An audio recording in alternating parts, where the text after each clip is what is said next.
नमस्कार, स्वागत है आपका रियल एक्सप्रेस में और मैं हूं हफ्सा सिद्दीकी। दोस्तों, कश्मीर से जैसे खबर आई, कल कुछ आतंकवादियों ने निकम्मी और जघन्य अपराध करते हुए मासूम लोगों की जान ले ली। कुछ पर्यटक वहां पर गए हुए थे, जिनमें से बताया जा रहा है कि 27 लोगों की इसमें इन दरिंदे आतंकवादियों ने जान ले ली और काफी लोग इसमें घायल भी हैं। इस घटना की जितनी निंदा की जाए उतना कम है और इंसानियत को शर्मसार करते हुए इन आतंकवादियों ने इस घटना को अंजाम दिया, जिसके बाद कश्मीर ही नहीं पूरे हिंदुस्तान और विदेशों में भी एक शोक है। एक सब लोग बेहद ही अफसरदा है कि आखिर ऐसे मासूम लोगों को यानी कि पर्यटकों की कौन जान ले सकता है।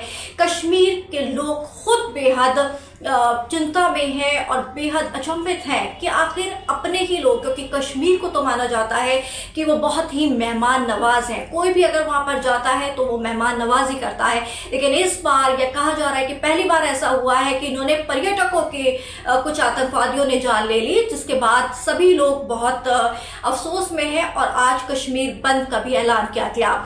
लाल चौक से लेकर श्रीनगर के तमाम जगह कश्मीर पूरी तरह से बंद रहा।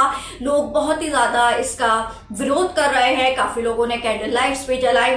पूरे भारत में इसकी शोक है एक तरीके से, जिस इस निकम्मी हरकत को इन्होंने आतंकवादी, जिन्हें मैं दरिंदा कहूंगी, ऐसे लोगों की जान ली। बहुत सारे लोग पर्यटक के लिए हनीमून मनाने के लिए वहां पर गए हुए थे और उन कुछ पत्नियों के सामने उनके पतियों को मार दिया। इस तरह की नापाक हरकत कश्मीर से सामने आई है।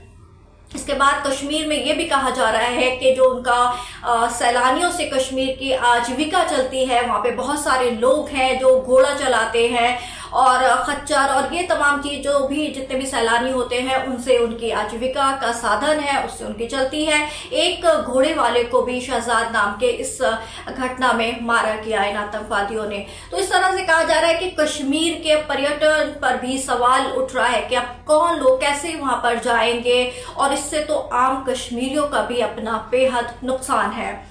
इसलिए कश्मीरियों को भी इसकी फिक्र है और वो लगातार कह रहे हैं कि हम तो जिस फक्र के साथ वो बताते थे कि हम बहुत अच्छे से जो भी लोग बाहर से आते हैं उनका स्वागत करते हैं, उनका इस्तकबाल करते हैं, उनकी मेहमान नवाजी पूरे भारत में या विदेशों में भी मशहूर है कि कश्मीरी बहुत अच्छे से सब लोगों के आवभगत करते हैं।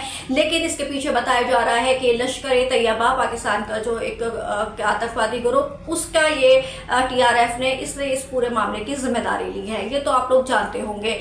जिसके बाद तमाम तरह की सवाल खड़े हो गए हैं कि आखिर हमारी सुरक्षा से भी जो गृह मंत्री हैं या जो NSA प्रमुख है उनसे भी सवाल है कि आखिर ये सुरक्षा व्यवस्था पर भी सवाल उठ रहा है कि ये चूक हुई कैसे।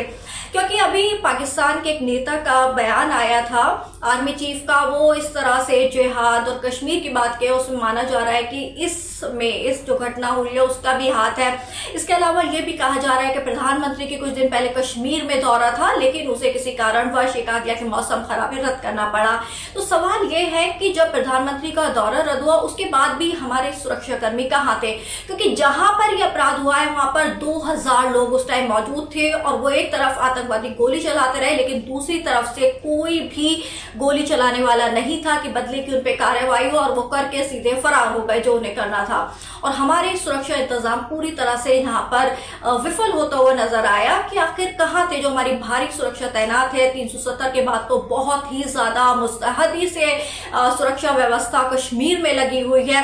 कहा जा रहा था कि कई साल से और अब कश्मीर में लगातार जो उनका पर्यटन है, जो टूरिज्म है, उसमें इजाफा हो रहा है, बढ़ोतरी हो रही है। लोग अब बिल्कुल आराम से एक सुरक्षित माहौल में अपना वहां पर जाते हैं और एंजॉय करते हैं। तो ये कहा जा रहा है कि टूरिज्म सेक्टर बढ़ा है कश्मीर का। ऐसे में बड़ा सवाल है कि कोई भी, इतना पर्यटक, इतने लोग थे, 2000 लोग थे उस जगह पर और वहां पर कोई भी सुरक्षा कर्मी मौजूद नहीं था। लेकिन यहाँ पर एक सवाल ये भी है, कल जैसे ही ये घटना आई उसके बाद से जो हमारा मीडिया है वो लगातार उसने इसमें एक मजहब को खंगाल लिया है। सरकार से, गृह मंत्री से, NSA प्रमुख अजीत डोभाल से सवाल करने के बजाय उसने एक एजेंडा, एक समुदाय को इसमें टारगेट करना शुरू कर दिया है। उसने बता दिया है, उसने जो इस हथकंडा है, जो आतंकवादी गतिविधि है, उसमें एक वर्ग को इसमें शामिल कर लिया है, उसमें मजहब को जोड़ लिया है कि एक मजहब के लोग होते हैं, और इस तरह की तमाम घटना कल से ये मीडिया फैलाने में लग रहा है। मतलब जो नफरतों का बाजार है वो जैसे इन्हें कोई आपदा में अवसर मिल गया हो, वो लगातार गर्म होता हुआ नजर आ रहा है। और ये सीधे टारगेट करने लगे हर तरीके से, जिस चीज जो कश्मीर में हुआ जिसकी वो लोग भी मजम्मत कर रहे हैं, लेकिन ये कश्मीर के बहाने पूरे हिंदुस्तान के एक समुदाय को या कहा जाए मुसलमानों को टारगेट करना शुरू कर दिया कि तुम लोग जिहादी होते हो, तुम आतंकवादी हो, और इस तरीके से उन आतंकवादियों का मतलब सवाल जिससे उठाना चाहिए कि जो सवाल आखिर सुरक्षा में लापरवाही कैसे हुई, जब प्रधानमंत्री की यात्रा थी उसे कैंसिल किया तो कहाँ थे लोग, इस तरह के सवाल उठाने चाहेंगे, लेकिन वो कोई नहीं पूछ रहा। अगर बताएंगे तो प्रधानमंत्री ने सऊदी अरब से दौरा बीच में छोड़ के आ गए, फौरन ये बता रहे हैं कि अमित शाह जी वहां पर गृह मंत्री पहुंच गए और इस तरह की। लेकिन पहले से कहाँ थे, पहले से हमारे इंतजाम कहाँ थे जो ये सब कुछ चूक हुई, उस पर सवाल कोई नहीं उठाएगा। सिर्फ सवाल इस पर उठ रहे हैं और सिर्फ एक समुदाय को इसमें खंगालने की कोशिश की जा रही है।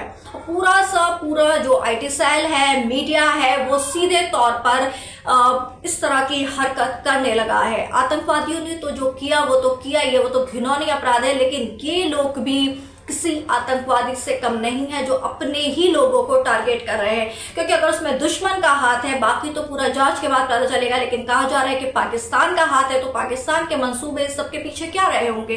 पाकिस्तान के मंसूबे रहे होंगे कि किसी भी तरीके से देश को कमजोर किया जाए, क्योंकि जो वहाँ पे टूरिज्म बढ़ रहा है और सब कुछ अच्छा माहौल चल रहा था कश्मीर में, जो सरकार भी कह रही थी कि कोई शांति है, आपस में लोग काम करना चाहते हैं, किसी भी तरीके के आतंकवादी घटना नहीं देखना चाहते, तो उस हिसाब से वो फल फूलना चाहते हैं। लेकिन कोई भी दुश्मन देश ये नहीं होता हुआ देखना चाहता और उसने इसलिए इस नापाक साजिश को अंजाम दिया।